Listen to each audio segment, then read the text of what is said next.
বৰ্তমান যি বানপানীয়ে আমাৰ অসম তথা শিৱসাগৰ চৰাইদেউ জিলাক যি এক অভাৱনীয় পৰিস্থিতিৰ মাজত ঠেলি নিলে, এই ক্ষেত্ৰত বহু ঘৰ ধ্বংস হৈ গৈছে, মানুহ বহু বছৰলৈ পিছুৱাই গৈছে।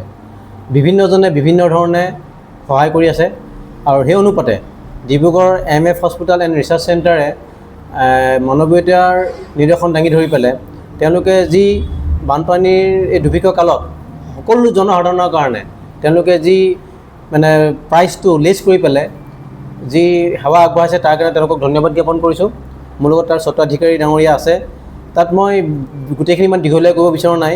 তাত তেওঁলোকে গল ব্লাডাৰ যিটো অপাৰেশ্যন তাত 22,000 টকা, ড্ৰপ কিনি এক্সট্ৰা, তাৰপৰা এপেণ্ডিক্স 18,000 টকাত, তেনেকৈ কেইবাটাও বহুতখিনি আছে মানে যিখিনি এখন প্ৰাইভেট নাৰ্ছিং হোমত ইমান সহজভাৱে উপলব্ধ নহয়।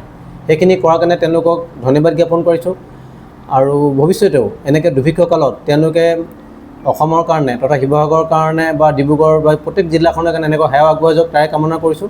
আৰু সকলো জনসাধাৰণে এই সুবিধাটো ল'ব পাৰে। আমাৰ MF hospital and research centre আছে কালেবুৰী ৰোড, ডিব্ৰুগড়।